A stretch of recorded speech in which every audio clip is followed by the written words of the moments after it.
There's an ancient secret known to warriors of old, a practice that separated ordinary men from those who achieved immortal greatness. It wasn't just physical strength, it wasn't just battlefield courage. It was mastery over the most primal and powerful force residing within every man's sexual energy. And here's the question that should keep you up at night. Are you a slave to this energy or its master? Because the answer will determine whether you live as another face in the crowd or rise as a titan among mortals.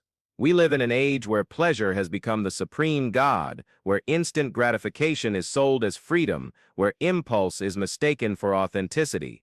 Modern society has built an invisible prison crafted from cheap dopamine hits and empty satisfaction, where men squander their vital essence chasing fleeting moments that leave them weaker, emptier, further from their true power.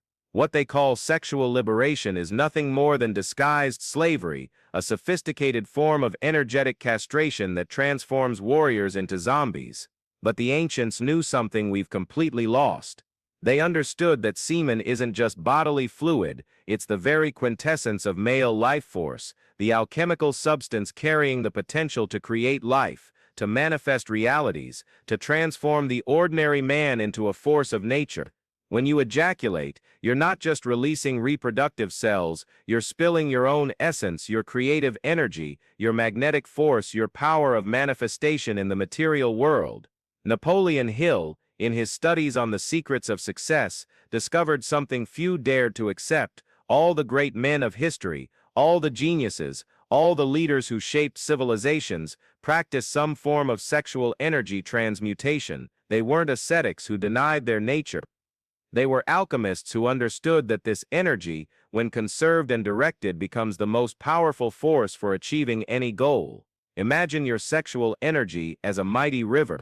Most men let this river disperse into 1,000 streams, losing itself in arid terrain, wasting its potency on small pleasures that lead nowhere. But the inner warrior knows how to build a dam, how to channel all that force in a single direction, transforming it into a devastating torrent, capable of moving mountains, of opening paths where there were only obstacles before, of manifesting in the external reality what exists as potential within. Seminal retention isn't simply not ejaculating, that's a superficial understanding that leads to failure. It's a profound alchemical process where raw, primal, instinctual sexual energy is refined through consciousness until it becomes personal magnetism, mental clarity, unwavering willpower, a presence that commands respect without needing words. It's the difference between being an animal driven by impulses and being an incarnate God who shapes reality through his own inner strength. When you retain your vital essence, something magical begins to happen. First, you feel an increase in physical energy, not just vigor, but a vitality that seems to emanate from your pores, that makes people turn when you enter a room. Then comes mental clarity. Your mind becomes a sharpened blade, capable of cutting through confusion and seeing directly to the core of any situation. Your ability to concentrate multiplies, your goals become crystalline, your determination transforms into unstoppable force. But the most impressive is the magnetism you develop. People begin to feel naturally drawn to your presence. There's something about you they can't define, a silent authority, a confidence that doesn't need to be proven, a power that manifests through silence more than through words. You become a human gravitational field, attracting opportunities, people, resources, as if the universe itself conspired in your favor. The ancient warriors understood that the most important battle doesn't take place on the external battlefield, but in the wild territory of one's own psyche. The true enemy isn't out there, it's within, in the form of uncontrolled impulses, compulsive desire, self-destructive patterns that sabotage every attempt at growth, compulsive masturbation, the desperate search for sexual stimulation, pornography addiction. These are all manifestations of the same disease, the inability to command one's own internal forces. Every time you yield to impulse, every time you waste your essence on empty gratification, you are literally emptying yourself of power.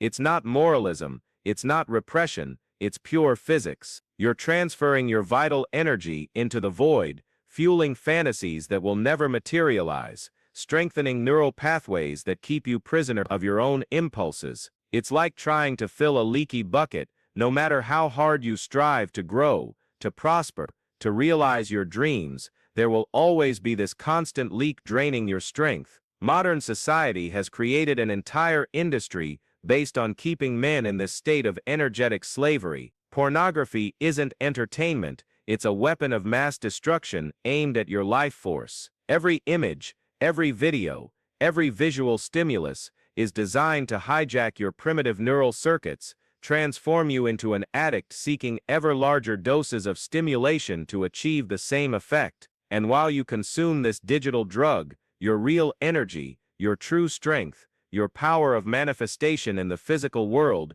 is draining away drop by drop. But there's a way back. There's an ancient road that leads to the reconquest of your inner power, a journey of personal alchemy where you learn to transform lead into gold, impulse into purpose, desire into determination. This journey begins with a decision, the decision to stop being a slave to your impulses and start being the master of your inner forces.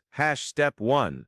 The brutal truth. The first step is a brutal acknowledgement of reality. You need to admit you've lost control. You need to look in the mirror and see that what you call natural pleasure has become a compulsion that drains your vitality, clouds your mind, and diminishes your presence in the world. This admission isn't easy because it implies recognizing that you've relinquished your fundamental power as a man, the power to consciously choose how to use your life force. Step 2.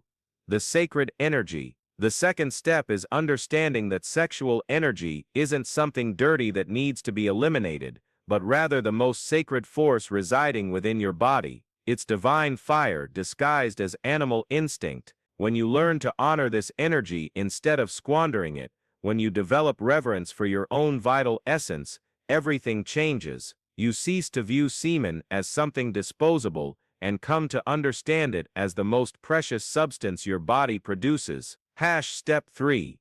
Join the brotherhood now. Here's something fundamental I need to share with you, something that will determine whether this message becomes just another piece of forgotten information or transforms into a gateway to your own internal revolution. If this conversation is stirring something deep within you, if it's awakening a hunger for transformation that has long lain dormant, then you need to join a community of men who are walking this same path. That's why I invite you to subscribe to this channel and hit the notification bell, because what I share here isn't just theoretical concepts, they're practical tools, tested strategies, and ancestral methods adapted for the modern man who wants to reclaim his power. Each video is a step on the staircase that leads you back to your warrior nature, and you can't afford to miss a single teaching that could completely change the trajectory of your life. Subscribe now, because the internal revolution you're seeking happens through consistently applied knowledge, and I'm here to guide you step by step on this journey of self-discovery. Step 4. Conscious containment. The third step is the practice of conscious containment. This isn't repression. Repression is when you push the desire into the unconscious and hope it disappears. Conscious containment is when you feel the urge, acknowledge its presence, honor its energy, but deliberately choose to direct it towards higher purposes. It's the difference between denying the fire and learning to use it to forge steel. When you practice retention, your body will initially resist. It will try to convince you that you need to release the pressure, that it's unnatural to contain this energy. But this is just the animal within you, trying to maintain control. The warrior deep within knows that all true strength is born from the ability to contain and direct energy, not to disperse it impulsively. The first few days are the hardest. You'll feel a tension building in your body, a restlessness that seems to demand resolution through the familiar path of ejaculation. But if you resist, if you breathe through the tension, if you channel that energy into intense physical exercise, creative projects, or concrete goals, something extraordinary begins to happen. The energy that once dissipated in moments of empty pleasure begins to accumulate like a charging battery. You feel this force moving through your body, rising up your spine, fueling your brain, energizing every cell. It's as if you're waking up from a long sleep, as if you're recovering aspects of yourself that you had lost without realizing it. After 2 weeks of consistent practice, you notice changes that go beyond the physical. Your voice becomes deeper, more resonant. Your gaze becomes more penetrating, more magnetic. You walk differently, with more presence, more natural authority. People respond to you differently, even if they can't explain why. There's a strength emanating from you that wasn't there before. After a month, the transformation becomes undeniable. Your ability to concentrate multiplies. Projects that once seemed impossible now seem merely challenging. You wake up in the morning with an energy that seems to come from the depths of the earth, ready to conquer the world. Your confidence is no longer something you try to fake. It's an unshakable certainty that emanates from every fiber of your being. Step 5. Transmutation into creative power. But the real magic happens when you learn to transmute this sexual energy into creative force. Napoleon Hill discovered that all great inventors, artists, leaders, and visionaries had developed this ability to channel their sexual energy into their projects, their missions, their creations. They literally made love with their visions, fertilized their dreams with their own vital essence, generating material realities through the sacred union of desire and purpose. Transmutation happens through conscious breathing, intense visualization, and the fusion of sexual energy and creative intention. When you feel the sexual force moving in your body, instead of releasing it through ejaculation, you direct it towards your most important goal. You visualize your objective with emotional intensity. You breathe that energy into the heart of that vision. You literally fertilize your dreams with your life force. This is how you become a powerful manifester, a man capable of materializing visions, of transforming thoughts into tangible realities. Because now you're no longer operating solely with mental willpower, you're using the most potent creative energy that exists in the universe, the same force that generates life, consciously directed to generate the life you want to live. The ancient warriors knew that a man who masters his sexual energy becomes literally invincible, not because he denies his nature but because he elevates it, not because he represses his desires, but because he transforms them into fuel for his highest purposes. He becomes master of himself, and a man who is master of himself can become master of any external circumstance. This practice also awakens qualities that our feminized society has tried to put to sleep in men. You rediscover your natural capacity for leadership, your instinctive authority, your ability to make difficult decisions without hesitation. You stop seeking external validation because you have developed unshakable internal validation. You stop trying to please everyone because you've learned to honor yourself first. The man who practices semen retention develops a completely different relationship with women. Instead of being driven by neediness, by the desperate need for sexual validation, he operates from abundance. He doesn't need women, he chooses them. And this shift in energy is immediately felt. Women naturally respond to the presence of a man who isn't trying to take something from them, but who has something powerful to offer. But beware of the tests that will come. When you begin to accumulate this strength, when your presence begins to transform, the universe will test your determination. Opportunities to squander your energy will appear from all directions. Temptations will multiply. People will try to pull you back into old patterns because your transformation exposes their mediocrity. This is the moment when the inner warrior is truly forged, not in the absence of temptation, but in its presence, not by avoiding the tests, but by passing through them with honor.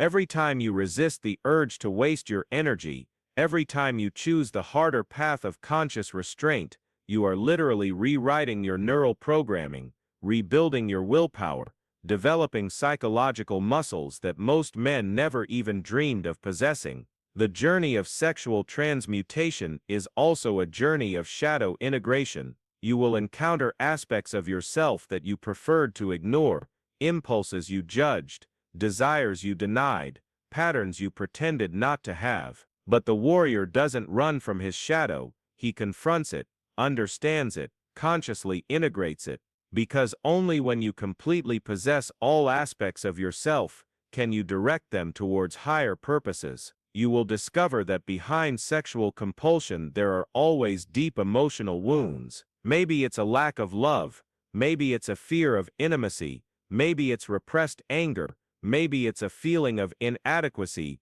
that you try to compensate for through compulsive masturbation. Semen retention forces you to confront these wounds without the anesthetic of sexual gratification, and it's painful. But it is this conscious pain that heals, that integrates, that transforms. As you progress in this practice, you will realize that you are not just retaining semen, you are reclaiming your soul. Each day of retention is a day in which you choose your evolution instead of your degradation. Each moment of resistance to impulse is a moment in which you strengthen your ability to consciously choose your destiny instead of being swept away by the winds of circumstance. And then something magical happens. After months of dedicated practice, retention ceases to be a constant battle and becomes a natural state. Your sexual energy doesn't disappear. It transforms into a constant force that fuels all aspects of your life. You no longer think about ejaculation because you have discovered much deeper pleasures. The pleasure of seeing your projects come to life, the pleasure of feeling your presence positively impacting the people around you, the pleasure of knowing yourself as a man capable of any achievement. You become an alchemist of yourself, capable of transforming any raw energy into refined gold. Anger becomes determination, fear becomes wise caution, lust becomes creative love. You don't repress anything, you transmute everything. And this capacity for transmutation extends to all aspects of your problems become opportunities, obstacles become stepping stones, failures become teachings. Ancient warriors called this the death of the ordinary man and the birth of the divine man. It's not a literal death, but the death of all the lesser versions of yourself that were created by fear, neediness, and unconsciousness, and the birth of a version of you that has always existed as potential, but which now manifests as reality, the man who needs nothing external to feel complete, who has found within himself the inexhaustible source of strength, creativity, and fulfillment. This man walks the world like a king in his own kingdom, not because he dominates others, but because he has mastered himself, not because he has power over external circumstances, but because he has developed absolute power over his internal responses. He has become the conscious architect of his own life experience. And here's the most beautiful paradox. When you stop compulsively pursuing sexual pleasure, when you transform that energy into creative force, you naturally become more attractive, more magnetic, more desirable. But now you choose when, how, and with whom to share your sexual energy. You are no longer driven by neediness, you operate from abundance. A man's true strength is not measured by the frequency of his sexual conquests, but by the quality of his presence in the world. A man who disperses his energy in empty gratifications may impress other weak men, but he will never inspire the deep respect of those who recognize true strength. The man who conserves his vital essence, who transforms it into concrete achievement, this man radiates an authority that needs no words, a magnetism that needs no demonstration. When you master your sexual energy, you free yourself from manipulation. No one can control you anymore through promises of pleasure or threats of deprivation. You have become self-sufficient in the most fundamental source of human energy. This doesn't mean you live in isolation. It means you relate from conscious choice, not desperate need. The lost ritual of the ancient warriors wasn't just a technique, it was a lifestyle, a philosophy, a completely different way of inhabiting one's body and mind. It was the recognition that the average man squanders his most precious resource, chasing fleeting pleasures that leave him weaker, while the warrior transforms that same energy into the fuel of his greatness. Right now, as you hear these words, A decision is forming within you. You can continue as before, letting your vital energy slip through your fingers like sand, remaining in the comfortable mediocrity of easy pleasures. Or you can choose the warrior's path, the arduous but rewarding road of self-transmutation, of self-mastery, of consciously transforming your animal nature into something divine. There's no middle ground on this journey. You're either a slave to your impulses or their master. You either squander your vital essence or transform it into real power. You either live as another in the crowd of weak men our society mass produces, or you rise as a titan, a modern warrior who has rediscovered ancient secrets and applies them to forge an extraordinary destiny. The choice is yours. But remember, every day you decide tomorrow I'll start is another day your life force leaks away, another day you postpone your own greatness. The ancient warriors knew that procrastination is the death of dreams, that wasted vital energy today doesn't come back tomorrow, that every moment of hesitation strengthens the patterns you want to break. The lost ritual of the ancient warriors lies before you, preserved through the millennia, waiting for a man courageous enough to rediscover its power. That man could be you. That transformation can begin now. That strength that has always lain dormant within you can finally awaken and take its rightful place as the driving force of your life. You were born to be more than a consumer of cheap thrills. You were born to be a creator of realities, a manifester of visions, a warrior who transforms raw energy into refined gold. The only question that remains is, will you have the courage to claim your ancestral heritage and become the man you were always destined to be? The sacred fire burns within you. The choice to feed it or let it die is entirely yours.